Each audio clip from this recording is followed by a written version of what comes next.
Chapter 7. The man looked at it, holding it carelessly between thumb and forefinger. He was bald except for long strands of black hair that grew from a former brow line, plastered sweatily down over the naked scalp. His underlip was thrust out with the contempt and negation that had fixed itself on his face as soon as Therese had come to the counter and spoken her first words.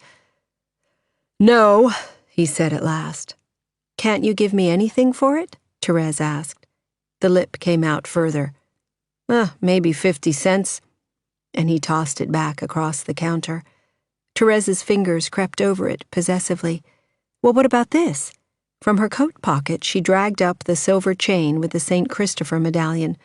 Again, the thumb and forefinger were eloquent of scorn, turning the coin like filth. $2.50.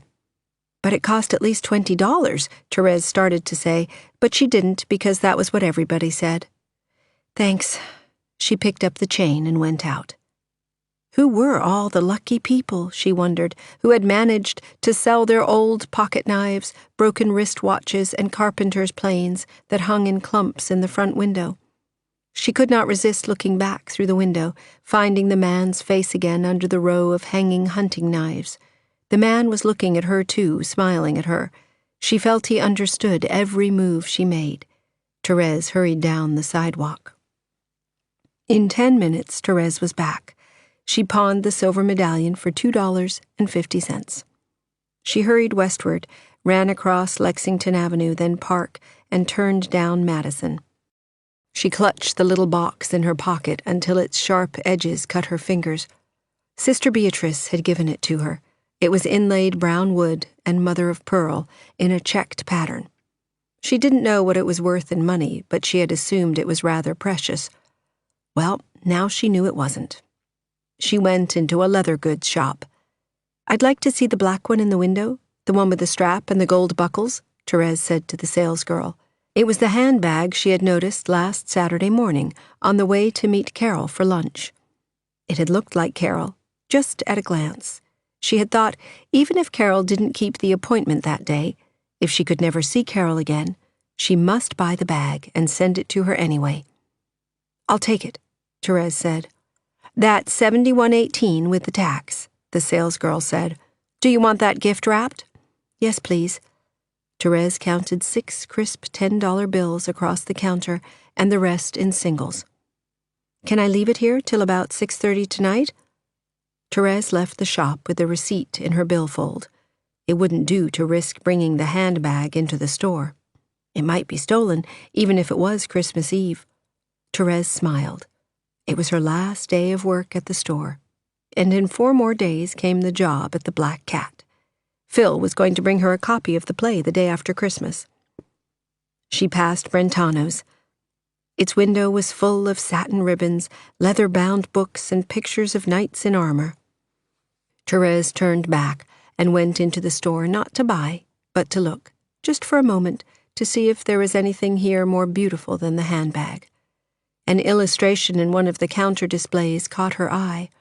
It was a young knight on a white horse, riding through a bouquet-like forest, followed by a line of page boys, the last bearing a cushion with a gold ring on it.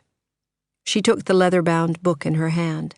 The price inside the cover was $25. If she simply went to the bank now and got $25 more, she could buy it. What was $25? She hadn't needed to pawn the silver medallion.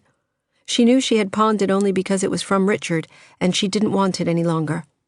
She closed the book and looked at the edges of the pages that were like a concave bar of gold. But would Carol really like it? A book of love poems of the Middle Ages? She didn't know. She couldn't remember the slightest clue as to Carol's taste in books. She put the book down hurriedly and left. Upstairs, in the doll department, Miss Santini was strolling along behind the counter offering everybody candy from a big box. "Take 2, she said to Therese. "Candy department sent 'em up." "I don't mind if I do." Imagine, she thought, biting into a nougat. The Christmas spirit had struck the candy department. There was a strange atmosphere in the store today. It was unusually quiet, first of all. There were plenty of customers, but they didn't seem in a hurry, even though it was Christmas Eve. Therese glanced at the elevators, looking for Carol. If Carol didn't come in, and she probably wouldn't, Therese was going to telephone her at 6:30, just to wish her a happy Christmas. Therese knew her telephone number. She had seen it on the telephone at the house. "Miss Bellavette?" Mrs. Hendrickson's voice called, and Therese jumped to attention. But Mrs. Hendrickson only waved her hand for the benefit of the Western Union messenger who laid a telegram in front of Therese. Therese signed for it in a scribble and tore it open.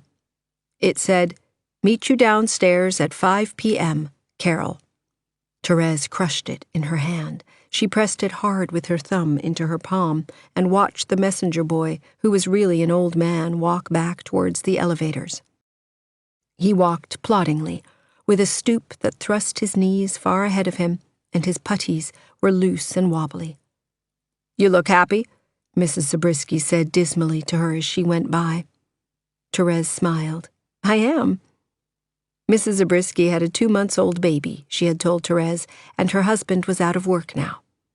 Therese wondered if Mrs. Zabriskie and her husband were in love with each other and really happy. Perhaps they were, but there was nothing in Mrs. Zabriskie's blank face and her trudging gait that would suggest it. Perhaps once Mrs. Zabriskie had been as happy as she. Perhaps it had gone away. She remembered reading, even Richard once saying, that love usually dies after 2 years of marriage. That was a cruel thing, a trick. She tried to imagine Carol's face, the smell of her perfume becoming meaningless. But in the first place, could she say she was in love with Carol? She had come to a question she could not answer. At 5:15, Therese went to Mrs. Hendrickson and asked permission to leave a half-hour early. Mrs. Hendrickson might have thought the telegram had something to do with it, but she let Therese go without even a complaining look, and that was another thing that made the day a strange one. Carol was waiting for her in the foyer where they had met before. "Hello," Therese said. "I'm through." "Through what?" "Through with working. Here." But Carol seemed depressed, and it dampened Therese instantly. She said anyway, "I was awfully happy to get the telegram. I didn't know if you'd be free. Are you free tonight?" "Of course." And they walked on, slowly, amid the jostling crowd, Carol in her delicate-looking suede pumps that made her a couple of inches taller than Therese. It had begun to snow about an hour before, but it was stopping already. The snow was no more than a film underfoot, like thin white wool drawn across the street and sidewalk. "We might have seen Abby tonight, but she's busy," Carol said. "Anyway, we can take a drive if you'd like. It's good to see you. You're an angel to be free tonight, do you know that?" "No," Therese said, still happy in spite of herself, though Carol's mood was disquieting. Therese felt something had happened. "Do you suppose there's a place to get a cup of coffee around here?" "Yes, a little further east." Therese was thinking of one of the sandwich shops between 5th and Madison, but Carol chose a small bar with an awning in front. The waiter was reluctant at first and said it was the cocktail hour, but when Carol started to leave, he went away and got the coffee. Therese was anxious about picking up the handbag. She didn't want to do it when Carol was with her, even though the package would be wrapped. "Did something happen?" Therese asked. "Something too long to explain." Carol smiled at her, but the smile was tired, and a silence followed, an empty silence as if they traveled through space away from each other. Probably Carol had had to break an engagement she had looked forward to, Therese thought. Carol would of course be busy on Christmas Eve. "I'm not keeping you from doing anything now?" Carol asked. Therese felt herself growing tense, helplessly. "I'm supposed to pick up a package on Madison Avenue. It's not far. I can do it now if you'll wait for me." "All right." Therese stood up. "I can do it in 3 minutes with a taxi, but I don't think you will wait for me, will you?" Carol smiled and reached for her hand. Indifferently, Carol squeezed her hand and dropped it. "Yes, I'll wait." The bored tone of Carol's voice was in her ears, as she sat on the edge of the taxi seat. On the way back, the traffic was so slow she got out and ran the last block.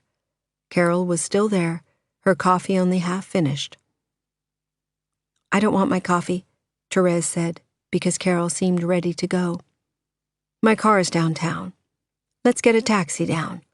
They went down into the business section, not far from the Battery. Carol's car was brought up from an underground garage. Carol drove west to the West Side Highway. "This is better."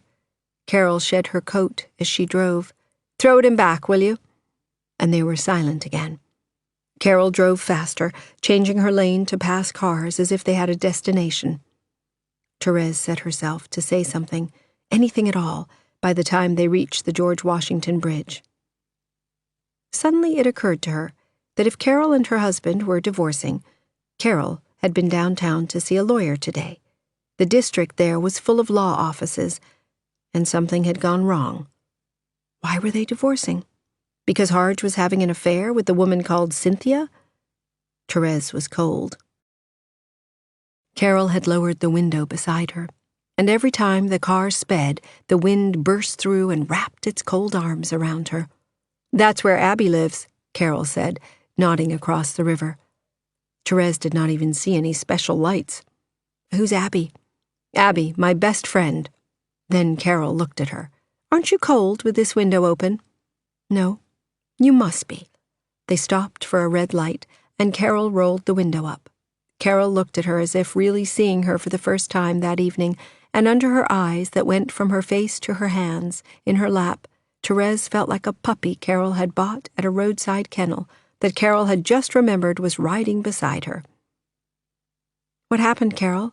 Are you getting a divorce now?" Carol sighed. "Yes, a divorce," she said quite calmly, and started the car. "And he has the child?" "Just tonight."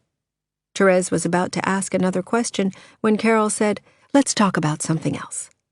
A car went by with the radio playing Christmas carols and everyone singing. And she and Carol were silent. They drove past Yonkers, and it seemed to Therese she had left every chance of talking further to Carol somewhere behind on the road. Carol insisted suddenly that she should eat something because it was getting on to 8, so they stopped at a little restaurant by the roadside, a place that sold fried clam sandwiches. They sat at the counter and ordered sandwiches and coffee, but Carol did not eat.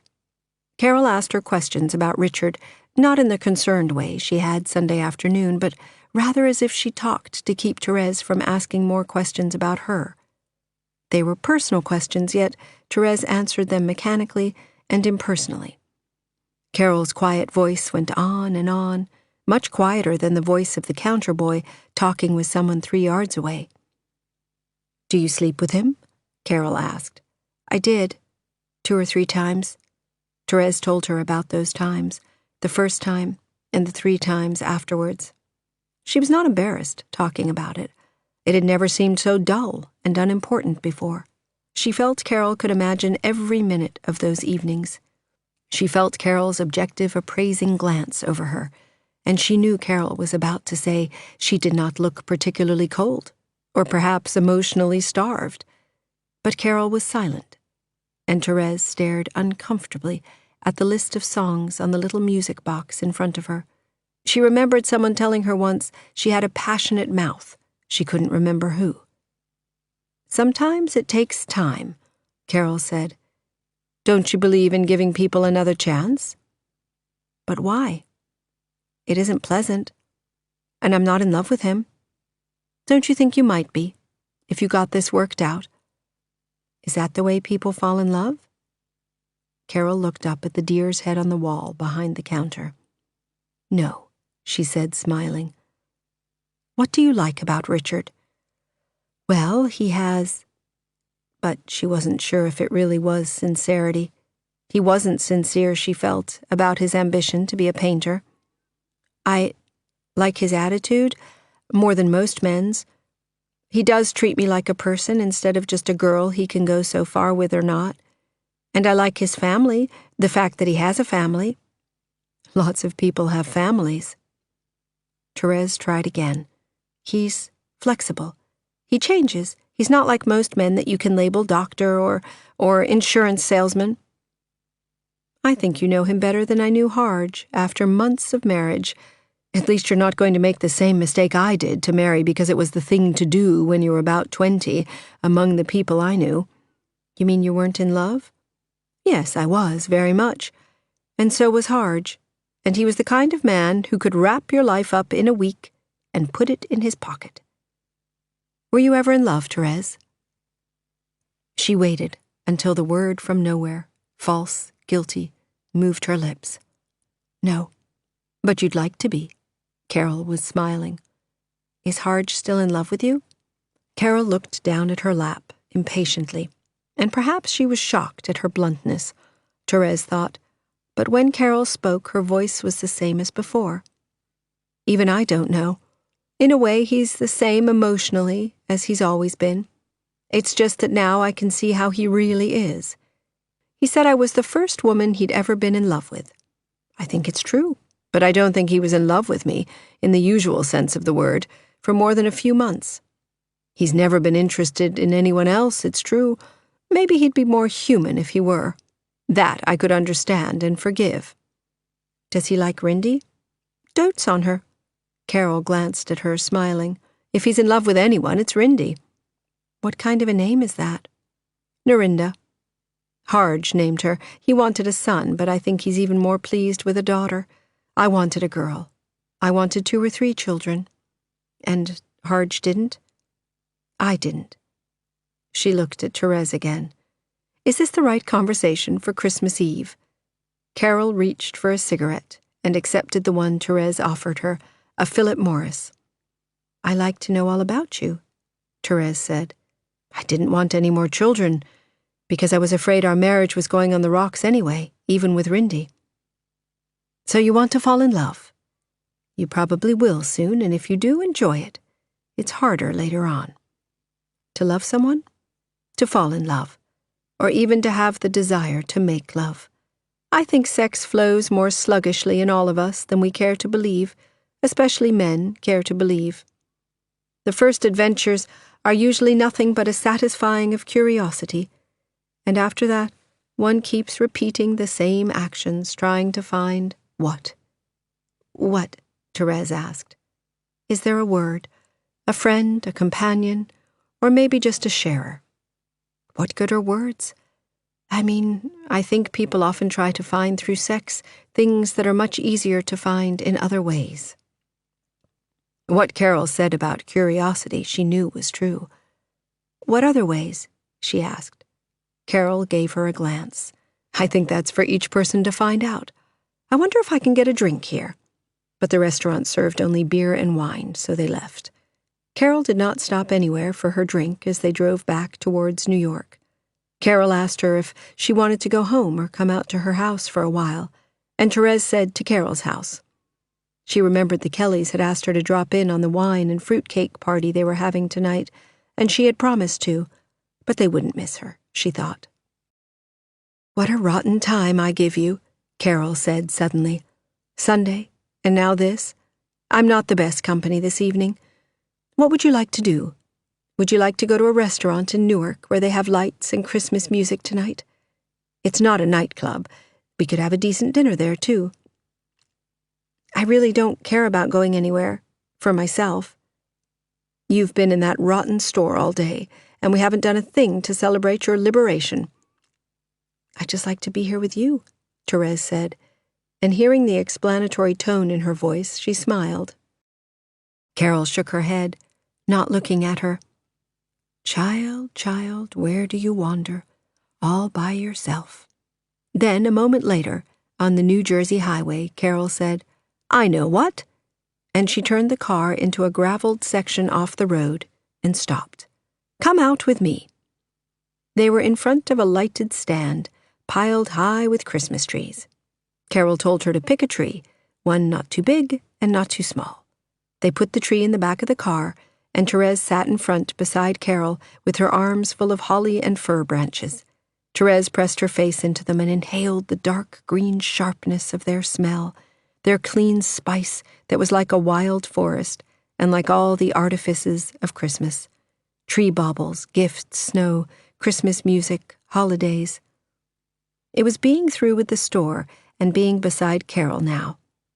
It was the purr of the car's engine and the needles of the fir branches that she could touch with her fingers. I am happy. I am happy, Therese thought. Let's do the tree now, Carol said as soon as they entered the house. Carol turned the radio on in the living room and fixed a drink for both of them. There were Christmas songs on the radio, bells breaking resonantly as if they were inside a great church. Carol brought a blanket of white cotton for the snow around the tree, and Therese sprinkled it with sugar so it would glisten. Then she cut an elongated angel out of some gold ribbon and fixed it to the top of the tree, and folded tissue paper and cut a string of angels to thread along the branches. You're very good at that, Carol said, surveying the tree from the hearth. It's superb. Everything but presents. Carol's present was on the sofa beside Therese's coat. The card she had made for it was at home, however, and she didn't want to give it without the card. Therese looked at the tree. What else do we need? Nothing. Do you know what time it is? The radio had signed off. Therese saw the mantel clock. It was after 1. It's Christmas, she said. You'd better stay the night. All right. What do you have to do tomorrow? Nothing. Carol got her drink from the radio top. Don't you have to see Richard? She did have to see Richard at 12 noon. She was to spend the day at his house. But she could make some kind of excuse. No, I said I might see him. It's not important. I can drive you in early. Are you busy tomorrow? Carol finished the last inch of her drink. Yes, she said. Therese began to clean up the mess she had made, the scraps of tissue and snippets of ribbon. She hated cleaning up after making something. Your friend Richard sounds like the kind of man who needs a woman around him to work for, whether he marries her or not, Carol said. Isn't he like that? Why talk of Richard now? Therese thought irritably. She felt that Carol liked Richard, which could only be her own fault, and a distant jealousy pricked her, sharp as a pin. Actually, I admire that more than the men who live alone or think they live alone and end by making the stupidest blunders with women. Therese stared at Carol's pack of cigarettes on the coffee table. She had absolutely nothing to say on the subject. She could find Carol's perfume like a fine thread in the stronger smell of evergreen, and she wanted to follow it, to put her arms around Carol. It has nothing to do with whether people marry, has it? What? Therese looked at her and saw her smiling a little. Harge is the kind of man who doesn't let a woman enter his life. And on the other hand, your friend Richard might never marry. But the pleasure Richard will get out of thinking he wants to marry... Carol looked at Therese from head to foot. The wrong girls, she added. Do you dance, Therese? Do you like to dance? Carol seemed suddenly cool and bitter, and Therese could have wept. No, she said. She should never have told her anything about Richard, Therese thought, but now it was done. You're tired. Come on to bed. Carol took her to the room that Harge had gone into on Sunday and turned down the covers of one of the twin beds. It might have been Harge's room, Therese thought. There was certainly nothing about it that suggested a child's room. She thought of Rindy's possessions that Harge had taken from this room, and imagined Harge moving first from the bedroom he shared with Carol, then letting Rindy bring her things into this room, keeping them here, closing himself and Rindy away from Carol.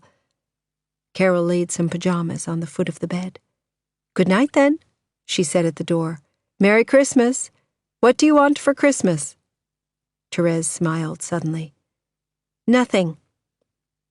That night she dreamed of birds, long, bright red birds like flamingos, zipping through a black forest and making scallopy patterns, arcs of red that curved like their cries. Then her eyes opened and she heard it really, a soft whistle, curving, rising and coming down again with an extra note at the end, and behind it the real, feebler twitter of birds. The window was a bright gray. The whistling began again, just below the window, and Therese got out of bed.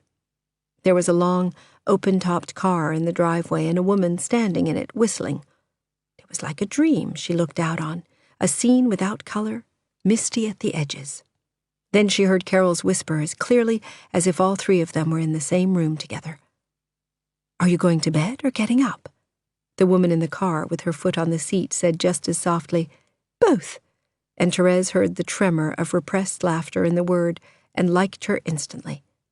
"Go for a ride?" the woman asked. She was looking up at Carol's window with a big smile that Therese had just begun to see.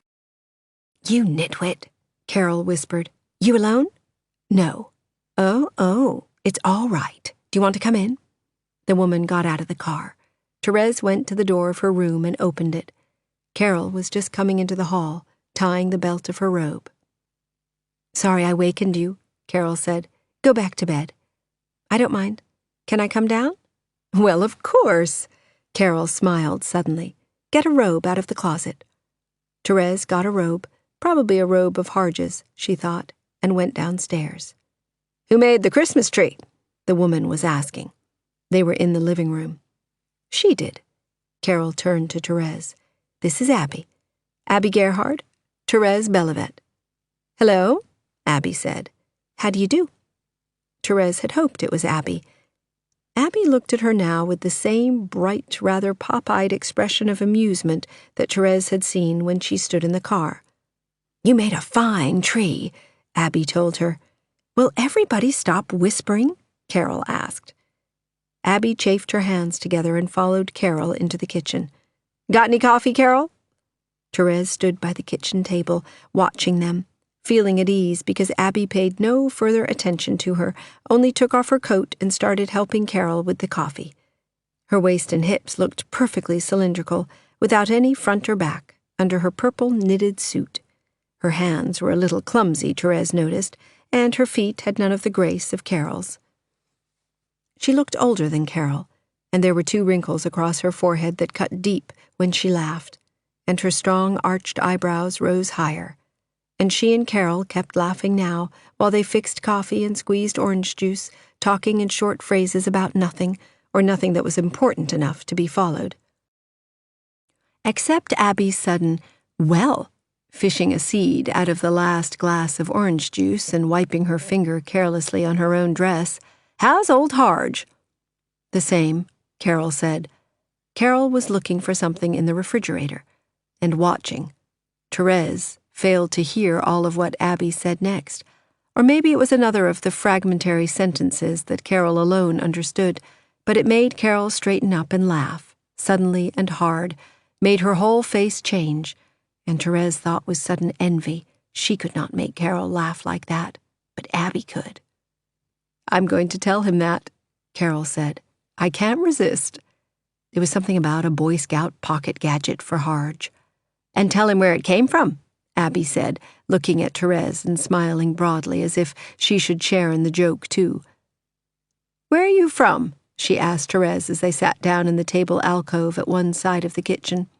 "She's from New York," Carol answered for her. And Therese thought Abby was going to say, "Why, how unusual," or something silly, but Abby said nothing at all, only looked at Therese with the same expectant smile as if she awaited the next cue from her. For all their fussing about breakfast, there was only orange juice and coffee and some unbuttered toast that nobody wanted. Abby lighted a cigarette before she touched anything. "Are you old enough to smoke?" she asked Therese, offering her a red box that said Craven A's. Carol put her spoon down. "Abby, what is this?" she asked with an air of embarrassment that Therese had never seen before. "Thanks, I'd like one," Therese said, taking a cigarette. Abby settled her elbows on the table. "Well, what's what?" she asked Carol.